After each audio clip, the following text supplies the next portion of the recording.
You're listening to Snippets from the Summit with your host, Scot McKay. Oh, how's it going, gentlemen? This is your main man, Scot McKay, coming at you again with another Snippet from the Summit as part of the Mountaintop podcast from X and Y Communications. Today, I'm going to come to you with a very basic premise. How to have happy accidents happen when you're relating to women. Almost as if you didn't have to do much to make your success with women happen. Where did I come up with this topic? Well, it all started with a casual conversation I had with someone outside of my circle of dating and relationship advice friends, someone I know from a completely different walk of life, who happened to bring up a simple question with me. Hey, Scot, I hear you're a dating coach. What do you find to be the biggest hurdle men can't seem to get over when it comes to getting better with women? Now, it caused me to sit back and think for a second before I gave him an answer because, you see, I think the answer now is different than it would have been, say, 7 or 8 years ago. Back in the day, I would have said, very quickly and easily, it's that men have approach anxiety. They won't go meet, talk to women, start conversations with them, and get their numbers. Something inhibits them. Either they're afraid that they'll get rejected or, maybe even they're afraid they'll bother her. But that's absolutely the biggest obstacle men face. Why? Because if you don't talk to any women, you're not going to go out with any women, and you're not going to have a dating life at all. But I kind of stopped and I thought, over the last 7 or 8 years, certainly since COVID, the answer is different and in shocking fashion.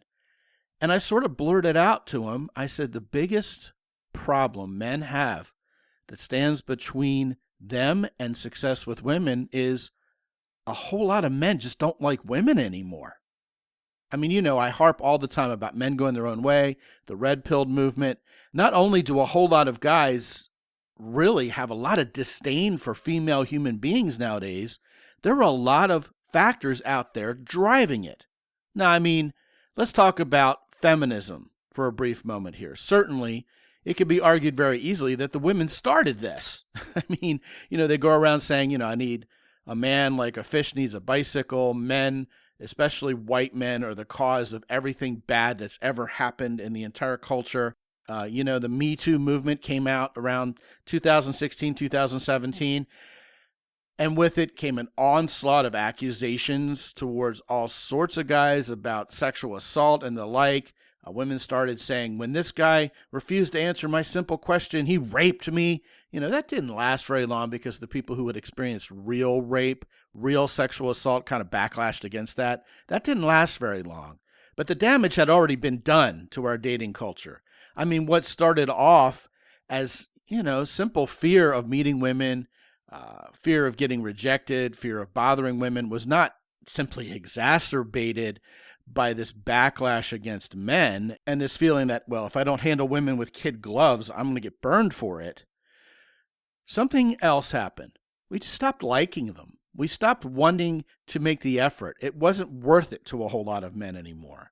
Now, see, the harsh truth there is this was a media-driven narrative. Out there in the real world, if you give it a chance, gentlemen, most women still really very much like men. They want to relate to us. They even want to have sex with us.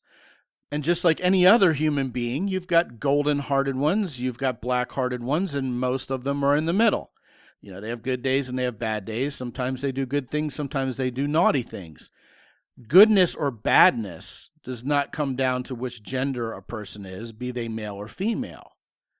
But so many men have fallen for this trap that the new paradigm is most guys have a big problem succeeding with women because they don't like women. Now, I think most women who aren't succeeding with men are in that predicament because they don't like men. I've been joking for years and years about that. That definitely preceded the notion of men not succeeding with women because they don't like women. Years ago, I remember saying out loud for the first time ever, we have women who come to Emily and I saying the following, I can't stand men. I think they're all liars. They're all cheaters. They'll all treat you bad and burn you in the end. Can you find me a nice husband? And the answer, of course, is no, not with that attitude, right? Gentlemen, if you want to succeed with women, the first thing that's got to happen is you've got to actually like the gender you're trying to attract. And I would argue for us as men, that's extra important because women follow our lead. That's right. If you don't like women, you have 0% chance that they're going to like you in return. But if you're one of the relatively few guys left who actually likes and appreciates female human beings, the chances are far greater, notwithstanding if she's a feminist or not, of course, that she'll like you back. So this is how you get women to adore you. This is how you get much better success with women, as if by accident. The only thing you're doing different is transforming your mindset, saying, you know what?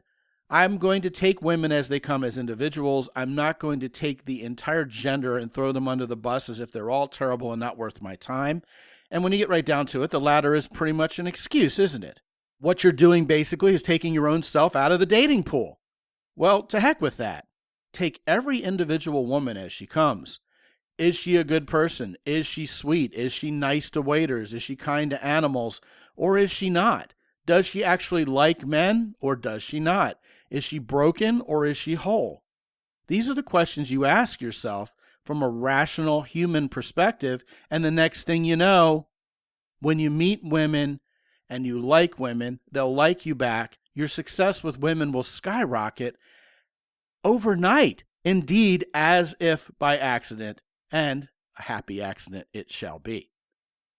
Gentlemen, before we close, since it's indeed Thanksgiving week here in the United States of America, I want to express gratitude for each and every one of you guys who has been a part of the X and Y communications movement for men to get better with women for what's going to be 20 years on December 5th. Thank you so much from the bottom of my heart. I know Emily shares this sentiment as well. So we do. We thank you and we are grateful for you, and we will continue to do our darndest to bring you the very best content. So as a good man trying to get better with women, you have all the tools you need to accomplish that very task in your life. Want to talk about this or anything else? Scot at mountaintoppodcast.com. Be good out there. As always, visit mountaintoppodcast.com for more.